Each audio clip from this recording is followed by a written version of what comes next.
በማንኛውም የሂሳብ ስሌት ውስጥ አንድ ሲደመር አንድ በእርግጠኝነት መናገር እንደሚቻለው ሁለት ነው።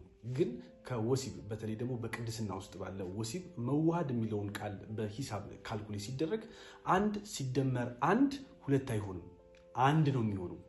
ወሲብ የዚህን ያህል አካላዊ በስሜት ደረጃ ሊገለጽ በሚችል አእምሯዊ በሐሳብ ደረጃ ሊገለጥ የሚችልና በነፍስ ደረጃ የሚለካ መንፈሳዊ ህብረት ወይም መዋሃድ በሷና በሱ ወይም በሁለቱ ፍጥረቶች መካከል መፍጠር የሚችል መሻት ነው። በጣም በሚገርም ሁኔታ ሴክስ አሁንም ቢሆን በጣም ለምሳሌ አካላዊ ፍላጎት ብቻ የምንለው አይደለም። ይሄ ስጋ ስላለን በዚህ በስጋ ውስጥ እስካለን ድረስ ብቻ የሚመጣ መሻት አይደለም።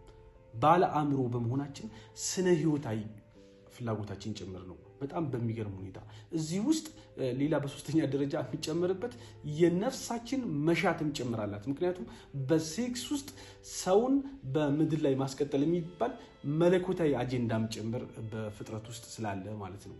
እና ሰዎች ወይም ፍጥረት በሙሉ የሚጋሩት የጋራ ፍላጎት ነው። አንድ ሁለተኛ እንደገና ደግሞ ፍጥረት ሁሉ ካለው ፍላጎት የበለጠው የሚባለው በጣም በሚገርም ሁኔታ እንደ ሰው ስናየው ሰውን ከአምላክ ሁሉ እስከሚያቃቅር ድረስ በሰውና በአምላክ መካከል ክፍተት እስከመፍጠር ድረስ ጉልበት ያለው እንደገና በጎ የተቀደሰ ሲሆን ደግሞ የሚገርም አጀንዳ የአምላክን ሐሳብ ማስፈጸም የምንችልበት ትልቅ መሻት ነው። ካሉን መሻቶች ሁሉ የሚበልጠውና የበረታው መሻት ይሄ አንድ ሲደመር አንድን ሁለት ሳይሆን አንድ የሚያደርገው መሻታችን ነው ማለት ነው። ይሄው ፍላጎት የአንዱ ፍጥረት ፍላጎት ብቻ አይደለም። ይብዛም ይነስም ሁለቱ ፍጥረት ሁለቱ በተቃራኒነት ውስጥ ያሉ ሁለቱ እንግዲህ በተቃራኒነት መካከል ያለውን መገፋፋት መቃረን እዩት እስቲ፣ መጠላላት እዩት እስቲ። ፍጹም ተቃርኖ ነው ያለው። በሁለቱ ልዩነት ውስጥ ያለውን ተቃርኖ ወደ አንድነት ማምጣት እስኪችል ድረስ ወደ መዋሃድ በጣም የሚገርም ወርድ ነው። ወደ መዋሃድ ማምጣት እስኪችል ድረስ የሚያሳስባቸው ቤዚክ ፍላጎት ወሲብ ነው። በጣም በሚገርም ሁኔታ የሁለቱም የፍጥረቶች መሻትም ጭምር ነው።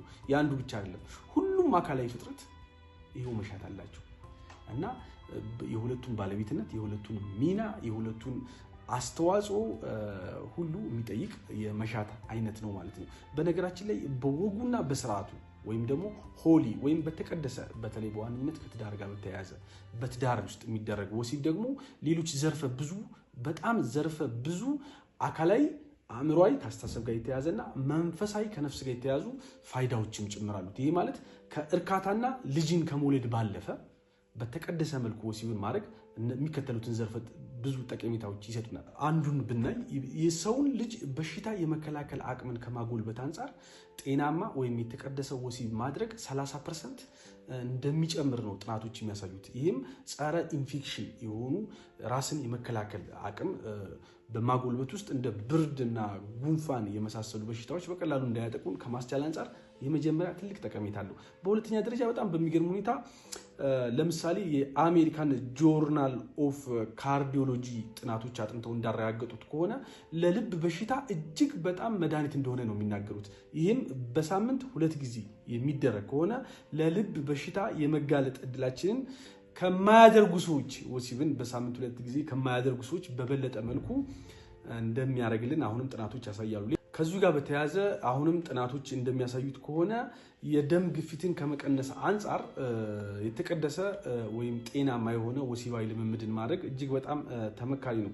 ከዚሁ ጋር በተያያዘ ለልብ በሽታና ስትሮክ ከመጠበቁ ባለፈ እድሜያቸው ከ57 እስከ 85% አይደለም እድሜያቸው ከ57 እስከ 85 ዓመት ሲሆናቸው ከደም ግፊት ጋር በተያያዘ ከሚኖርባቸው ችግር የመጠበቅ እድላቸው ከፍተኛ እንደሆነ በተደጋጋሚ ወሲባዊ ልምምድ የሚያደርጉ ሰዎች ጤናማ በሆነ መልኩ ተጠቃሚ እንደሆነ ያሳያል። ሌላ በሽታን ከማገገም አንጻርም ቢሆን አሁንም ጥናቶች እንደሚያሳዩት በተለይ በጀርመን ውስጥ አገር ውስጥ ያሉ ኒውሮሎጂስቶች እንደሰሩት ከሆነ 60% የሚሆኑት ሰዎች በተለይ ከዚህ የጠና ራስ ምታት ከማይግሪን ጋር በተያያዘ በፍጥነት አገግሞ መውጣት የሚችሉበትን እድል ከመፍጠር አንጻር ጤናማ የሆነ ወሲባዊ ልምምድ ፋይዳ እንዳለው ይናገራል። ከዚሁ ጋር በተያያዘ በሽታን ቀደም ለማለት ሞክሬያለሁ። በሽታ የመከላከል አቅማችን እንዲጨምር ከማድረግ አንፃር ሊረዳን የሚችል ሆርሞን አለ ኢንዶርፊን የሚባል እሱ ከወሲብ በኋላ ይለቀቃል ሰውነታችን ውስጥ ማለት ነው። ይህም ራሳችንን በሽታ በፍጥነት እንድንከላከል ከማስቻል አንፃር ጠቀሜታ እንዳለው ያሳያል። ሌላ የአሜሪካን ናሽናል ካንሰር ኢንስቲትዩት የተሰራ ጥናት እንደሚጠቁመው ከሆነ ከዚህ የሽንት ፊኛ ካንሰር ጋር በተያያዘ ከመጋለጥ አንፃር እንደሚጠብቀን ጤናማ የሆነ ወሲባዊ ልምምድ ያሳየናል። ይህም ወንዶች በወር 21 ጊዜና ከዛ በላይ የሚረጩ ከሆነ ኢጃኩሌት የሚያደርጉ ከሆነ እንደዚሁም በወር 4 ወይም 7 ጊዜ ከሚረጩ በ3 እጥፍ ለዚህ ካንሰር ለሽንት ፊኛ ካንሰር ከመጋለጥ አንፃር እንደሚጠበቁ ወይም ጤናማ ወሲብ እንደሚጠብቃቸው አሁንም ጥናቶች ያሳያል ማለት ነው።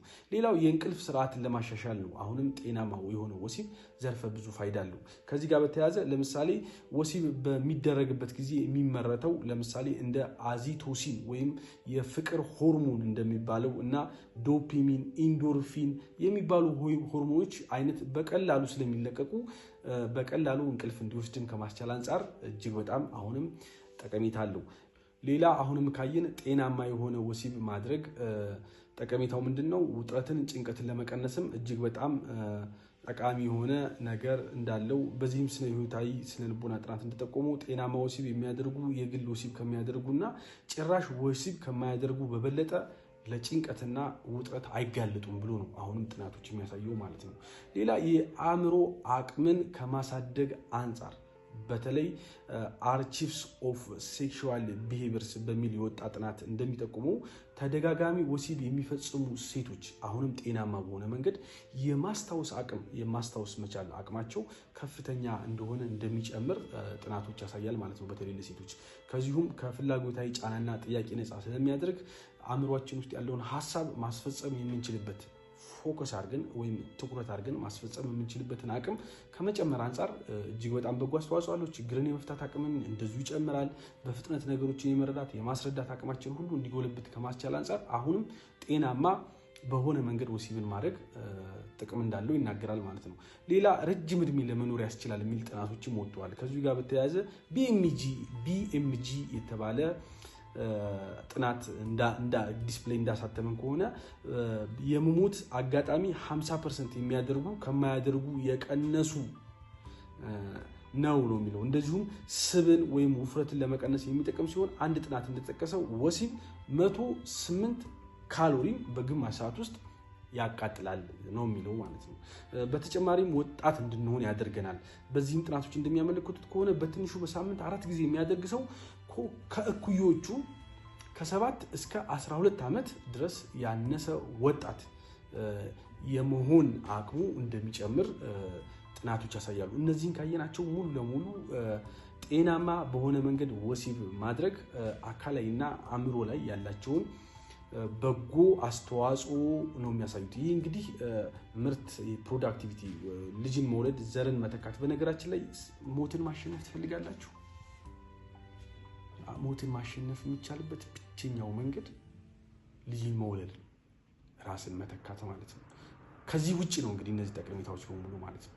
የተከበራችሁ የአፄ ውድ አካዳሚ የሳምንታዊ መደባችን ፕሮግራም ተከታታዮች ባለፈው ሳምንት ላይ ከምስጋና ጋር በተያያዘ ሰፊ ጊዜ ለማሳለፍ ሞክረናል። ዛሬ ስለ ወሲብ ነው የምናወራው። እኔ ዘላለም ይትባረክ እባላለሁ። የስብዕና እድገትና የማህበረሰብ ልማት ተመራማሪ ነኝ። ረጅም ዓመት ከዚህ ከስብዕና እድገት ጋር በተያያዘ እንደዚሁም ከማህበረሰብ ኮሚኒቲ ዲቨሎፕመንት ከሚለው ጋር በተያያዘ ሰፊ ስራ በመስራት ላይ ይገኛሉ። ዛሬ ከእናንተ ጋር በሚኖረኝ ቆይታ ያው እስካሁን ባለው ቆይታ ለማሳየት እንደሞከርኩት በዋነኝነት ወሲብ ላይ ትኩረት አድርገን ነው። ወሲብን በሁለት ከፍለን ነው እያወራን የነበረው። አንደኛው እስካሁን ስናወራ የነበረው ጤናማ የሚባለው በተለይ በዋነኝነት ከትዳር አጋር ጋር የሚደረገውን የወሲብ አይነት ነው በአጽንኦት ጊዜ ወስደን ስናወራ የነበረው። አሁን ደግሞ የምናወራው ቀጥሎ በሚኖረው ጊዜ ጤናማ ባልሆነ መልኩ ወሲብን ማድረግ ያለውን ዘርፈ ብዙ ጉዳት ለእናንተ አካፈላችኋለሁ። በእርግጥም ከዚህ በፊት አስባችሁት በማታውቁት መልኩ ልክ ጠቀሜታውን ከዚህ በፊት አይታችሁት ባላወቃችሁት መልኩ ለማሳየት እንደሞከርኩት ማለት ነው።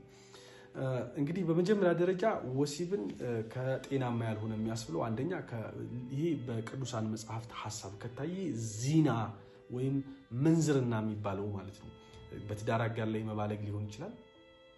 ወይም ከትዳር በፊት ሳያገቡ ከብዙ ሴቶች ከብዙ ወንድ ጋር መተኛትም ሊሆን ይችላል። በነገራችን ላይ የዚህ የመጀመሪያውና አንደኛው ጉዳቱ ኃጢአት ነው፣ ከፈጣሪ ያርቃል፣ ሳይቀጣ አይቀርም ነው የሚለው። በጣም በሚገርም ሁኔታ ከዚህ ጋር በተያያዘ ቅዱሳን መጽሐፍት እንደሚሉት ከሆነ ሰው ሊሰርቅ ይችላል፣ ሲሰርቅ ግን ከሱ ውጭ ነው። ሰው ሊገልም ይችላል፣ የሚገለውም ከሱ ውጭ ነው የሚሉት። የሚያመነዝር ምንዝርናን የሚሰራ ግን ኃጢአቱን በገዛ በራሱ ላይ ነው አደረገ የሚለው። ይህም ይላል ቅዱሳን መጽሐፍ ሲናገር ሳይቀጣ አይድንም ነው የሚለው፣ ሳይቀጣ አይቀርም ነው የሚለው። በዚህ ደረጃ አደገኛ ነው። ዚና ምንዝርና መፈጸም ከፈጣሪ ከአምላክ መንግስትም እንድንርቅ እንድንጎል ያደርገናል ማለት ነው።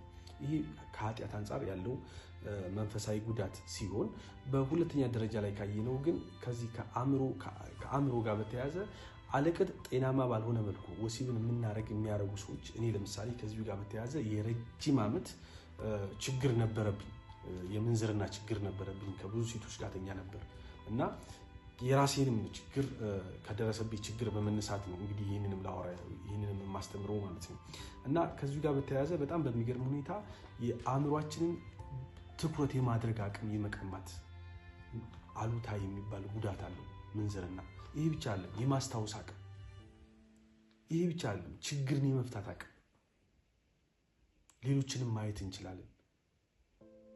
የፈጠራን ችሎታ፣ ብዙ የመስራት አቅምን፣ መሰልቸትን፣ ተስፋ መቁረጥን፣ ትዕግስት ማጣትን፣ መቸኮልን፣ በስሜት ላይ መሰልጠን አለመቻል፣ ቁጣ፣ እንደዚህ አይነት ዘርፈ ብዙ ጉዳቶችን ምንዝርና በሚፈጽመው ሰው ላይ ይፈጥሩበታል፣ ያመጡበታል። የብዙዎቻችን ችግር ነው፣ የሚዋሽ አይደለም። በሌላ መልኩ ካየነው ደግሞ በጣም በሚያሳዝን ሁኔታ አካላይም ብንል ለዘርፈ ብዙ አካላዊ ዛሬ HIV ነው እናንተ የምታውቁታል አይደለም። ዛሬ እኮ በመሳሳም በምራቅ ብቻ የሚተላለፉ እንደ ሄፓታይት B እና A የመሳሰሉ አደገኛ በሽታዎች ነው ያሉት፣ ጥናቶች በማስረጃ እንደሚያሳዩት ከሆነ ማለት ነው። በዛ ላይ መንፈሳዊ ችግሩን ስናየው እሷና እሱ አንድ ይሆናል አይደል ያልነው። እሷ ላይ ያለው ወይም እሱ ላይ ያለው ከርስ፣ ከዘር ማንዘር የሚመጣ እርግማን፣ ዛሩ፣ ጨሌው፣ የድህነቱ መንፈስ፣ የበሽታ መንፈስ ሁሉ ከአንዱ ወደ አንዱ ከሷ ወደ እሱ ወይም ከሱ ወደ እሷ የመምጣት እድሉ እጅግ በጣም በመዋሃድ ውስጥ ሰፊ እንደሆነ የምንረዳው ማለት ነው።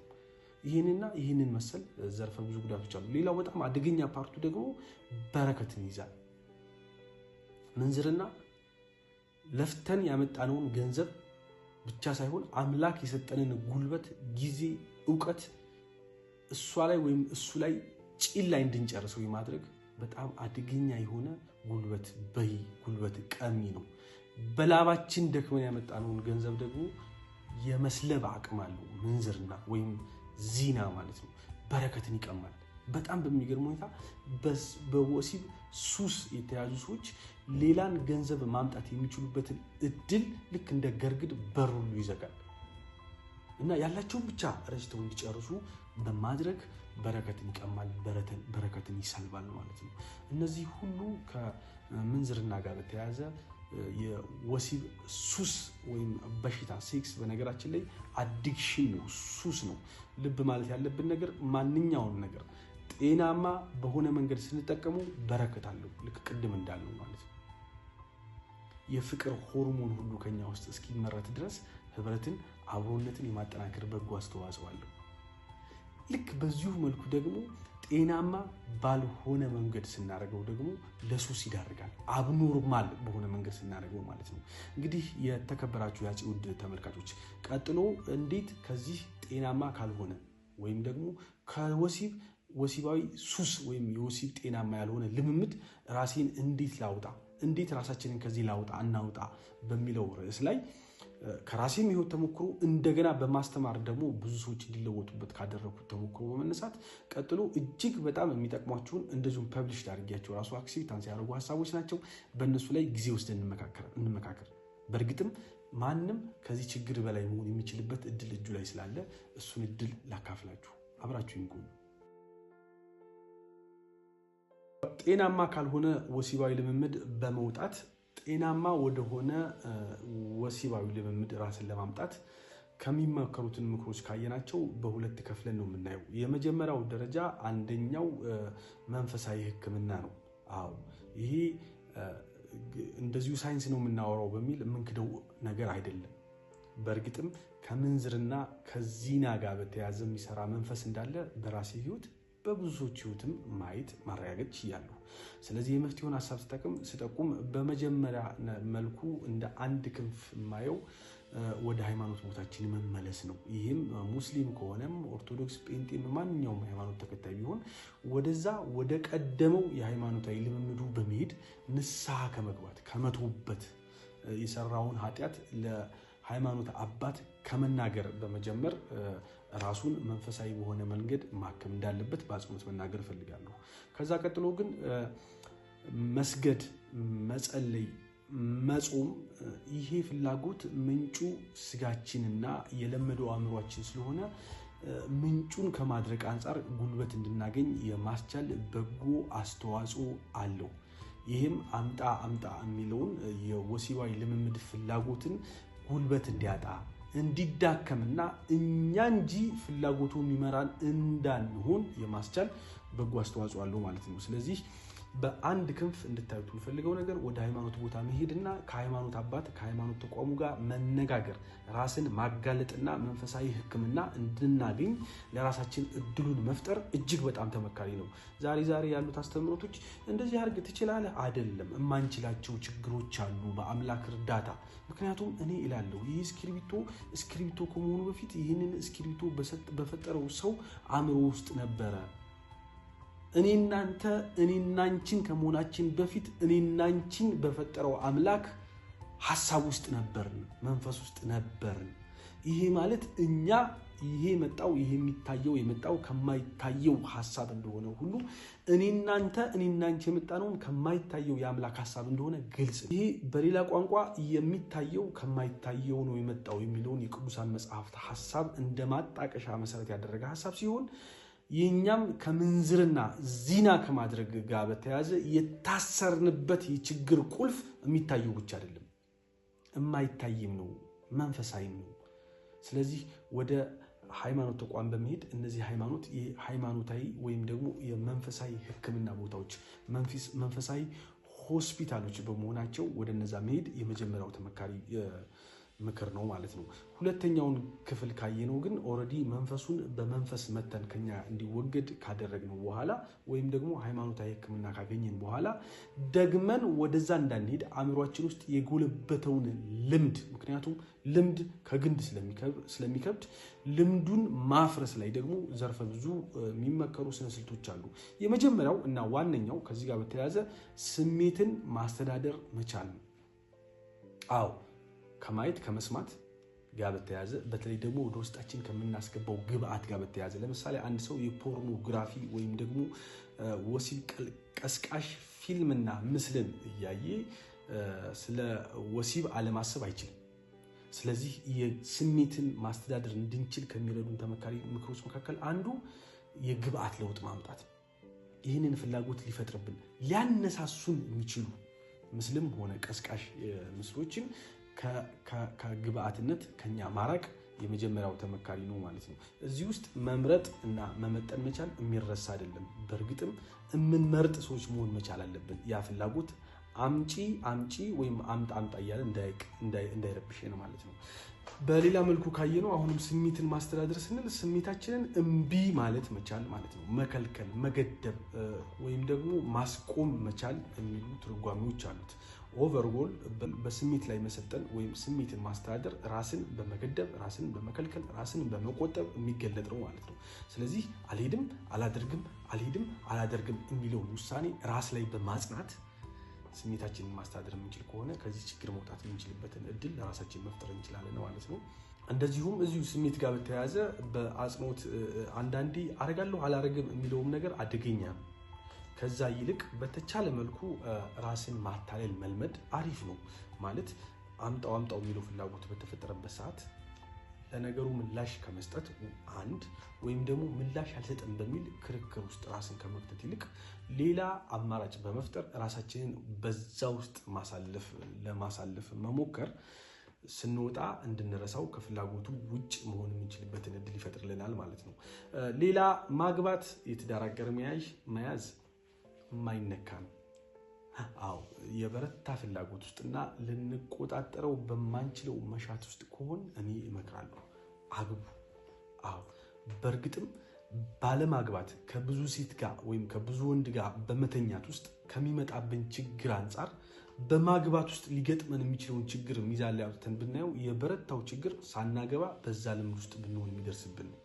ስለዚህ ለደህንነታችን እንድናገባ የትዳር አጋር ቢኖረን ተመካሪ ነው የሚሆነው።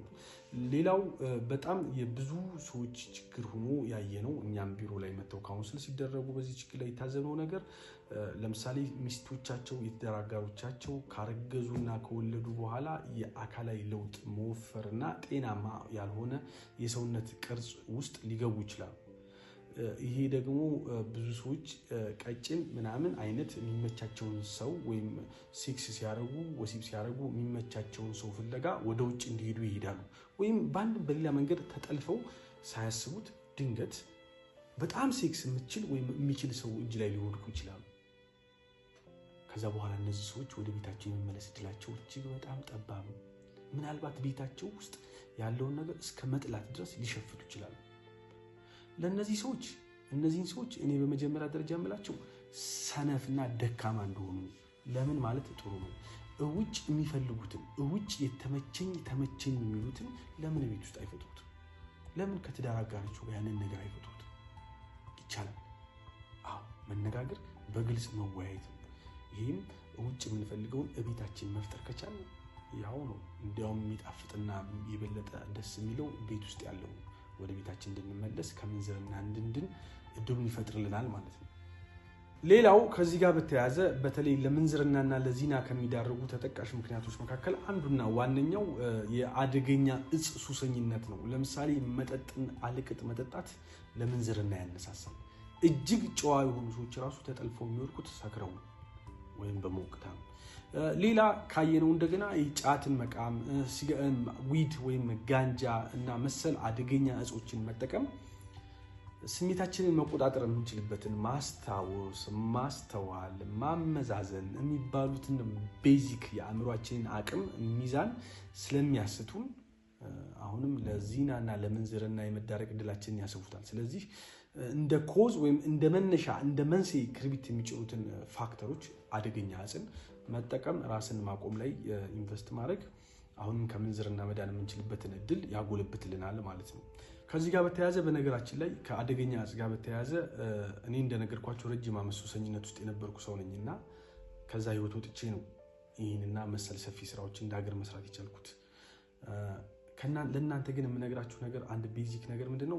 የምትወዱት ከሆነና ከዚህ ችግር ከመውጣት አንጻር እንዳገዛችሁ የምትፈልጉ ከሆነ ከስር ኮሜንት ላይ አዎ እንፈልጋለን በሉኝና በነገራችን ላይ ይሄን ብቻ አይደለም፣ በሌላም ርዕስ ላይ ትምህርት እንዲዘጋጅላችሁ የምትፈልጉ ከሆነ የምትፈልጉበትን ርዕስ ከስር ኮሜንት ላይ ጻፉልን። በዛ ርዕስ መሰረት ቆንጆ ትምህርት እናዘጋጅላችኋለን፣ ሊጠቅማችሁ የሚችሉ መልኩ ማለት ነው። ስለዚህ ይሄ አምስተኛ አደገኛ እጽ ማቆም ሌላኛው ተመካሪ ነው። ሌላው የስርቆት ገንዘብ እና ሀብት ደግሞ አሁንም ብዙዎችን ለምንዝርና ሲዳርጋቸው ለመታዘብ ችለናል። በእርግጥም የተሰረቀ ነገር ሰው የዘራውን ነው የሚያጭደውና ለመሰረቅ ይዳርጋል። በእርግጥም ገብስ ተዘርቶ ማሽን ላይ አይታጭድም። ገብስ ከተዘራ ገብስ ነው። ከሰረቅን እንሰረቃለን፣ ከዋሽን እንዋሻለን። ሰው ያንኑ የዘራውን ነው የሚያጭደው።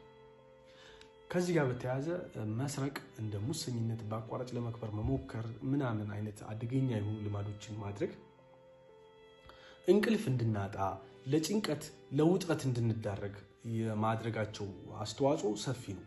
ስለዚህ ከዛ ችግር ለመዳን መጠጣት፣ ከዛ ችግር ለመዳን አደገኛ እጾችን መጠቀም እና ከዛ ችግር ለመዳን አሁንም ከብዙ ሴቶች ጋር ገንዘቡን አገኘው በሚል ለመዳራት ወይም ጤናማ ላልሆነ ወሲባዊ ልምምድ እንድንዳረግ ያደርገናል ማለት ነው።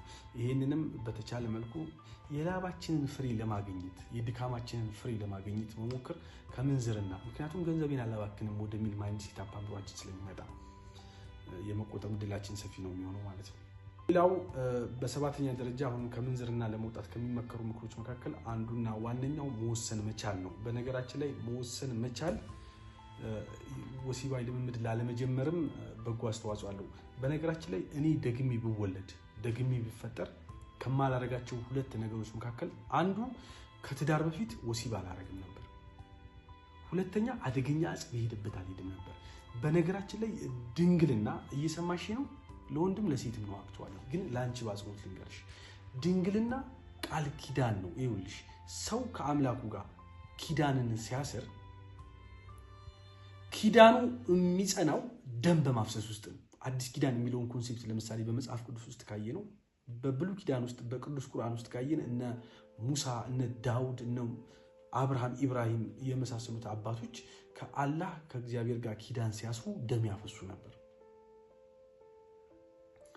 ሰው ከሰው ጋር ኪዳን ሲያስር በትዳር ቃል ኪዳን ሲያስር ለሰርግ ሲዘጋጅ ለትዳር ሲበቃ ሲታጭ ሲተጫጩ ትዳራቸው ይጸና ዘንድ ቃል ኪዳኑ ይጸና ዘንድ ማረጋገጫ ዋስትና የሚሆነው ካንቺ የሚፈሰው ከብልትሽ የሚፈሰው የድንግልና ደም ነው። ስለዚህ ከትዳር በፊት ከሌላ ሰው ጋር ይሄን ልምምድ መፈጸም ማለት አጉል ለሆነ ነገር መዳረግ ነው። ግን ተስፋልሽ ተስፋው ምን ታውቂያለሽ? አሁን ከለመድሽው የምንዝርና ወይም የዚና ልምድ ራስሽን በማውጣት ንስሐ መግባት ከቻልሽ ድንግልናሽ ስጋይ መሆኑ ቢቀርም ኦሬዲ አንዲሱ ስለሄደ በአእምሮ ደረጃ በሐሳብ ደረጃ ግን ወይም በመንፈስ ዓለም ግን ድንግልናሽ ደግሞ እንደሚመለስልሽ የንስሐ አባቶች የንስሐ አስተምሮት በአጽንኦት ያሳያል። ስለዚህ መወሰን መቻል አንድም ቀድመን የማናቀው በእርግጥ የማናቀው ሀገር አይናፍቅም። ቀድመን የማናቀውን እንዳናቅ እንዳንሞክረው እድል ይሰጠናል ይጠብቀናል ማለት ነው። ሁለተኛ ግን በዋነኝነት ደረጃ አሁንም በዚህ ችግር ውስጥ ካለን አምጣ የሚለን ፍላጎት ለማሸነፍ ከማሸነፍ አንፃር መወሰን መቻል የፍቃድ ስልጣን ልጓማችንን የመጨበጥ ያህል በጎ አስተዋጽኦ አለው። እምቢ ማለት እያማረን እየፈለግን የለመድነው የሆነ አምጣ አምጪ እያለንም ቢሆን በራሳችን ላይ ጨክነን ያንን ፍላጎት ማሸነፍ የምንችልበትን ጉልበት እንድንጎናጸፍ መወሰን መቻል ያስችለናል። ስንወስን የማንፈልገውን አለመፈለግ የምንፈልገውን መፈለግ የምንችልበትን አቅም እንድንጎናጸፍ ሁሉ ብርታት ይሆነናል ማለት ነው። ስለዚህ መወሰን መቻል የዚህን ፍላጎታችንን ማሸነፍ ከፍላጎታችን በላይ መሆን። በነገራችን ላይ ነገሩን እንደፈለገ የሚያደርገው እንስሳት ነው። ውሻ፣ በግ ይህን ነገር ከፈለጉ ሂደው ያረጉታል። ሰው ግን እንደዚህ አይደለም። በነገራችን ላይ ከዚሁ ጋር በተያያዘ ሰው ሰለጠነ የሚባለው የፍቃድ ስልጣን ልጓሙን መጨበጥ ሲችል ነው። አምጪ ስላልሽ ስለበላሽ ይልሻል፣ ስለበላሁ ይለኛል። ያንን ፍላጎት ሁሉ ማስተናገድ እንስሳት እንደመሆኑ ስለዚህ ሰው ወደ መሆን ራሳችንን ከፍ ማድረግ እንችል ዘንድ የፍቃድ ስልጣን ልጓማችንን መጨበጥ መቻል አለብን። ያንን ለማድረግ ደግሞ መወሰን መቻል፣ እምቢ ማለት መቻል፣ ራሳችንን ማስለመድ። ለዚህ በራስ ላይ መጨከን ተመካሪ ስልት ነው የሚሆነው ማለት ነው። እና እነዚህን እንግዲህ አእምሯዊ በሆነ መልኩ እነዚህን ማድረግ፣ በመጀመሪያ መልኩ ደግሞ ከአምላክ ጋር ያለንን ህብረት በማጠናከር ራሳችንን ከምንዝርና ከዚና ሱስ ነፃ መውጣት የምንችልበትን እድል ለራሳችን መፍጠር እንችላለን። በሚቀጥለው ጊዜ ከፖርኖግራፊ ጋር በተያያዘ ከማስተርቤሽን ጋር በተያያዘ የራሴን ኤክስፒሪየንስ አዳርጌ ብዙ ሰዎች የዳኑበትን እና የተጎዱበትን ተሞክሮ ባካተተ መልኩ አሪፍ ትምህርት ይዤላችሁ ቀርባለሁ። ለምትወዷቸው በዚህ ችግር ውስጥ አሉ ብሏችሁ ለምታስቧቸው ሰዎች ሁሉ በተለይ ለወጣቶቹ ታካፍሏቸው ዘንድ ማህበራዊ ኃላፊነታችሁ እንደሆነ መልእክቴን በማስተላለፍ በሚቀጥለው በሌላ ትምህርት በሌላ ዝግጅት እስክንገናኝ ድረስ ቸርን ሰንብት።